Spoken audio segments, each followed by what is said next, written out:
Hello दोस्तों, this is Sandeep Arya and welcome to all of you at your YouTube channel winning habits. और आज जिस habit की हम लोग बात करेंगे वो है कि सामने वाले के नज़रिए से चीज़ों को देखने की कोशिश करना। जी हाँ साथियों, जब भी आप सामने वाले के नज़रिए से चीज़ों को देखने की कोशिश करोगे कि सामने वाला ऐसा व्यवहार क्यों कर रहा है, या सामने वाला ऐसा क्यों सोच रहा है, या सामने वाला ऐसा क्यों कर रहा है, जब भी इसको देखने की और समझने की कोशिश आप करते हो तो इससे आपको सामने वाले के व्यक्तित्व के और उस इंसान के बारे में जानने में आपको मदद मिलती है। और एक बार है ना, अपने आप को ईमानदारी से उसकी जगह रखकर सोचिए कि अगर मैं उसकी जगह होता तो मैं क्या करता। आप भी यकीनन वही करते जो वो कर रहा है उस टाइम पे। देखिए जब भी आप क्या क्या बोलो आपको, जब भी आप रीजन को देखने और समझने की कोशिश करते हैं तो आप रिजल्ट की बुराई करने से बच जाते हैं। एक बार दोबारा बोल रहा हूं, जब भी आप रीजन को देखने और समझने की कोशिश करते हैं तो आप रिजल्ट की बुराई करने से बच जाते हैं। ठीक है। और आप खुद सोचिए ना, कभी भी आप जब भी कभी किसी से बातचीत करते हो और जब बात करते हो तो बात करते टाइम सामने वाला आपकी बातचीत में इंटरेस्ट कब लेते हैं? तभी लेगा ना जब आप सामने वाले के विचारों को या सामने वाले के इमोशंस को अपने इमोशंस के साथ कनेक्ट करोगे, उसके इमोशंस को आप इम्पोर्टेंस दोगे, तभी तो वो भी आपके इमोशंस को और आपके विचारों को इम्पोर्टेंस देगा और आपकी बात सुनेगा। देखिए, श्रोता कोई भी हो, सुनने वाला कोई भी हो, उसको इस बात से कोई लेना देना नहीं होता कि आपको क्या आता है। उसको इस बात से लेना देना होता है कि वो क्या सुनना चाहता है, आप क्या सुनाना चाहते हो, इसमें इंटरेस्ट नहीं होता उसका यार। वो क्या सुनना चाहता है उसमें इंटरेस्ट होता है उसका, और वो आप तब सुना पाओगे उसको जब आप उसकी भावनाओं की, उसके इमोशंस की, उसके विचारों की कदर करोगे और उसमें इंटरेस्ट लोगे। देखो, एक बार ऐसे ही क्या है ना, एक बार एक ओल्ड एज का एक इंसान था, एक सज्जन पुरुष था। वो एक पार्क की जिम्मेदारी लेता है कि इसको मैं आज के बाद मैं इसकी देख रेख करूंगा। तो पार्क में क्या होता है, पिकनिक करने के लिए बच्चे आते हैं, है ना, यंगस्टर्स आते हैं, वो इंजॉय करते हैं उसमें। तो वह ना यंगस्टर्स को धमकाता था, स्टार्टिंग में डराता था बिना उनके नज़रिए को समझे, कि वो बोलता था कि ये तुम यहाँ पे आग जला रहे हो तो इससे तुम्हें जेल हो सकती है, इसको फटाफट से बंद करो। उनको धमकाता था कि इसको बंद करो, नहीं तो तुम्हें जेल कर दूंगा, नहीं तो तुम्हें पुलिस बुला लूंगा, है ना। तो ऐसा करके वो बोलता था। तो बच्चे क्या करते थे कि मन मार लेते थे, मन मार के उस आग को बुझा देते थे, और जब वह इंसान वहां से चला जाता था तो फिर जला लेते थे, और आपस में बातचीत करते हुए बोलते थे कि हमें क्या फर्क पड़ता है, हमारी ओर से तो पूरे जंगल में आग लग जाए। और ऐसा आपने भी कभी किया होगा, जब भी किसी ने ऐसा आपके साथ व्यवहार किया होगा। और सालों बाद जब वो ऐसे व्यवहार करता है तो उसकी समझ में आता है कि यार कहीं ना कहीं मैं कुछ गलत कर रहा हूँ, मैं लोगों के नज़रिए को नहीं समझ रहा हूँ। अब उसने अपना नज़रिया थोड़ा सा बदलने का डिसीजन लिया। अब वो बच्चों के पास जाता है और बच्चों को मुस्कुराते हुए बोलता है, उनके कंधे पर हाथ रखकर, क्या बात है बच्चों, आज खाने में क्या बन रहा है, एंजॉय कर रहे हो? ऐसा इस तरीके से बोलता है कि क्या बात है बच्चों, आज खाने में क्या बन रहा है।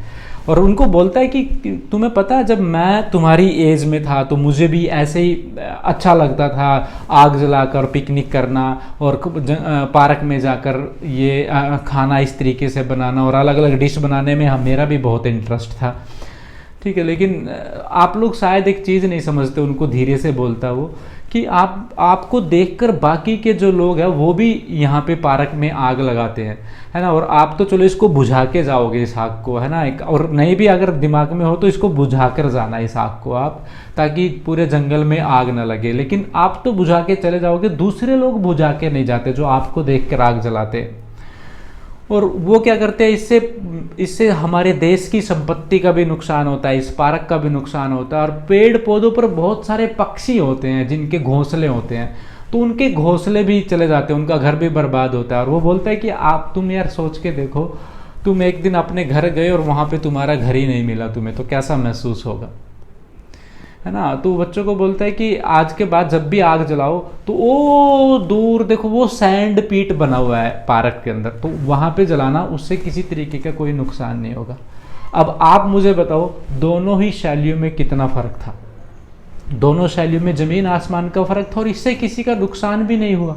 दोनों का एक दूसरे का फ़ायदा हो गया और विचारों में भी कदर मिली।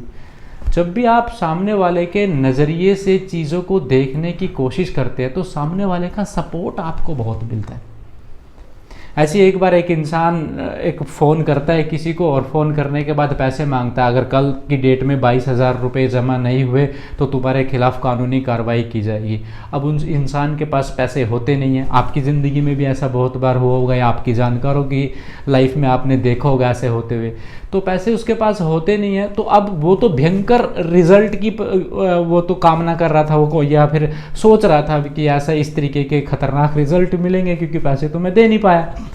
तो होता क्या है, जब भी अब वो है ना उसके नज़रिए से सोचता है, एक बार उसके नज़र जो कॉलिंग जो वाला होता है जो फ़ोन करता है उसको, उसके नज़रिए से वो सोचता है कि मैं उसकी जगह होता तो मैं क्या करता। तो अब उसका जब फ़ोन आता है तो उसका फ़ोन पिक करके बोलता है कि मुझे बड़ा दुख है यार कि मैं है ना, आप मेरे को बार बार फ़ोन कर रहे हो और शायद मैं ही एक ऐसा कस्टमर होऊंगा आपको जो पेमेंट करने में हमेशा लेट कर देता है। तो पहले तो वह अपनी इसके लिए माफ़ी मांगता है कि मैं माफ़ी चाहता हूँ आपसे, है ना। तो जब जैसे ही इस तरीके का व्यवहार वो करता है, जैसे ही उसके नज़रिए को समझ के वो बात करता है, तो सामने वाला भी उसको रिकवर करने लग जाता है कि नहीं नहीं सर, आप तो खैर बहुत अच्छा व्यवहार कर रहे हैं। लोग तो ऐसे हैं जो फ़ोन भी नहीं उठाते, है ना, या फ़ोन उठाते हैं तो बहुत बदतमीज़ी से बात करते हैं या बात ही नहीं करना चाहते सही ढंग से। तो फिर वो बोलता रहता है और वो सामने वाला उसको सुनता रहता है, आराम से उसको बोलने देता है।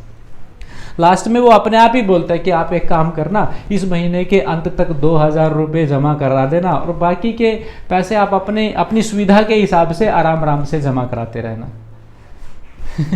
समझ गए ना आपकी कितना फ़र्क आ गया है यार। देखो, जब आप सामने वाले के नज़रिए से चीज़ों को समझते हैं ना, तो इसमें टाइम तो ज़रूर लगता है, लेकिन इससे अच्छा क्या होता है कि आप आपके दुश्मन बनने से बच जाते हैं लोग और आपको रिजल्ट भी अच्छे मिलते हैं। तो आज के बाद सामने वाले के नज़रिए से चीज़ों को देखने की कोशिश करना। Wish you all the best. आपने देखो, और एक और चीज़ है यार, अगर चैनल पे आप पहली बार आए तो चैनल को सब्सक्राइब करके बेल आइकन जरूर दबा देना, ताकि आप और मैं इस तरीके की बातचीत और इस तरीके की वार्तालाप हम मिलके करते रहे और डिस्कशन करते रहे। आपको भी अच्छा लगेगा, मुझे भी अच्छा लगेगा बार बार आपसे मिलकर। So wish you all the best. Thank you so very much.